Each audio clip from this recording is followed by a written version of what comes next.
Sanibonani bafowethu. Ninjani niyaphila?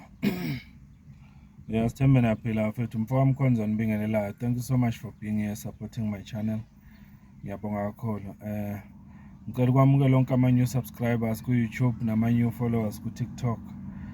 I appreciate your support. Nabo bonke abaviewer ama-video ami naba-reactayo ba-comment kuwo ngiyanibonga kakhulu nonke bafowethu. Thank you so much. Thank you so much. If you haven't subscribed now, please do subscribe and comment, and also follow with TikTok.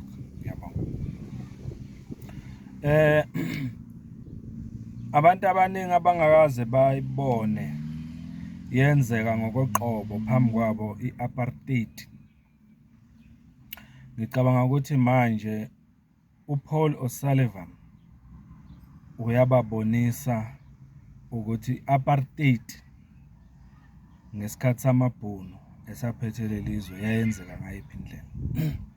uPaul O'Sullivan is showing the whole of South Africa and the world ukuthi abantu abamhlophe babe babheka kanjani abantu abamnyama. That's exactly what O'Sullivan is doing right now. uPaul O'Sullivan bafethu uqale wabonisa nje clearly zisuka nje ebhandeni mangabe invite ukuthi azovela phambi kwe-ad hoc committee. Even before, akengithi nje even before invite uPaul O'Sullivan ama-witnesses abefakaza laphiyana kwi-ad hoc committee abewa-threatenisha. One of them was the Chief of Staff uNkabinde lapha e-ofisini la Minister uMkhonto. Amthreatenisha live testify phambi kwe-ad hoc committee. Khombisa wonke umuntu ukuthi Paul O'Sullivan doesn't regard umuntu omnyama. Yayibona, because wadelela i-committee eholwa uchairperson umuntu omnyama uLkhanyana. Wadelela na wonke ama-ad hoc committee members, especially lawa asho ngokuqondile ukuthi avela kuma-political party anezigebengu okuyi-MK Party, EFF ne-Action SA. In short, konke lokho ku-clear kubonisa sobala ukuthi this man, this white man still has it in him. He still has it. Lento ye-apartheid is still there.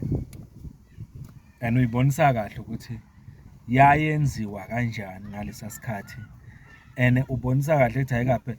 Even though ke mhlawumbe uzothi omunye uPaul O'Sullivan phela kusiwa se-South Africa ubuya phesheya kwey'lwandle e-Ireland. Yes, that's true. But ufike nini eSouth Africa?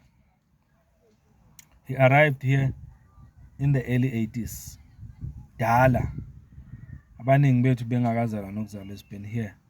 And kunembuzo eseloku abuzwa yona ukuthi yini yayim-interesta kangaka ukuthi eze eSouth Africa azo-investa eSouth Africa ekubeni kwakunama-boycotts. Yena kodwa waqhubeka wazo-investa in this country. Why? Yayibona. So uma ngabe ubuka konke lokho indlela okwenzeka ngayo, it tells you ukuthi uPaul O'Sullivan wayibuka eSouth Africa, wayibona ukuthi this is the kind of country afisa ukuphila kuyo, ekwenza kube clear and eyenza imithetho eclear ukuthi umuntu omnyama akabhekwa njengomuntu eSouth Africa. That was in the time, during the time of apartheid, kusaphethe apartheid. Weza yena eSouth Africa wafuna ukuzophila nalabo belungu bangaleso sikhathi, noma lawo mabhunu ngaleso sikhathi mangayibeka kanjalo ababehlukumeza umuntu omnyama. He was enjoying ukuba in charge of umuntu omnyama, Paul O'Sullivan. He's showing it ke manje exactly njengoba benza lapha ku-committee. Yayibona? Threatenisha abantu abamnyama laphiyana uthi bayigebengu. Akafuna ukuphendula imibuzo ebuzwa ngabantu abamnyama, uthi yena akakuboni kunesidingo sokuthi angaphendula imibuzo ebuzwa ngale ndlela abantu abamnyama. In short, akakufeel like kuyinto eright ukuthi umuntu omnyama ngabuza umuntu omhlophe imibuzo. Sezwakubonisa ke manje washaya umthetho okay, before even aye kwi-ad hoc committee wathi ngeke aze ubeka ama-conditions ukuthi yena uzokhuluma nabo virtually ekhona phesheya ngoba wayebalekile aphesheya. Konke lokho kwakungama-sign abonisayo ukuthi akawuhloniphi uhulumeni wabantu abamnyama lo baba. Excuse me. Wafika ku-committee, sibonile onke ama-shenanigans awenzile. Recently wenzeni? He walked out of the ad hoc committee. Wabashiya kanje benkemeli. Babathe wathi hayi ngiyahamba mina, iflight yami yangishiya ngithe ngizohamba ngo-1 la. Iflight kuye is very important than the ad hoc committee, is more important than South Africans abafuna ama-answers njengoba ebuzwa lapha. What no, he disregarded all that and walked out. Wabashiya kanje. Wangagcina ngokuwalka out. Uze wenzani? Uze waphahluka enye into kwimember ye-MK Party yeParliament uSikhosana. Wathi uma uSikhosana ethi kuye you are running away from us. Uyasibalekela la. Uyabaleka vele usishiya kanje. Uthini uPaul O'Sullivan? Uthi ngibaleka ngale ndlela nawe obaleka ngayo, obalekela ukukhokha isikweletu sakhe ebank. Kusho Paul O'Sullivan. The way engibaleka ngakhona ile ndlela nawe obaleka ngayo, obalekela ukukhokhela isikweletu sakhe ebank. Hamba ukhokhela isikweletu sakho ebank. Then you ask yourself, wazi ngani uPaul O'Sullivan ukuthi kukhona ibank elikolotwa ulo David Sikhosana? Wazi ngani uPaul O'Sullivan ukuthi uSikhosana ukolota ukuthole kanjani lokho? Ukhumbule phela this guy claims to be a forensic investigator, which means unawo amandla okuhacka ama-files, izinto zethu la South Africa. Ungena noma kuphi la ethanda khona. Yena wazi izinto ngathi, wazi izinto eziningi okungafanele nokuthaza.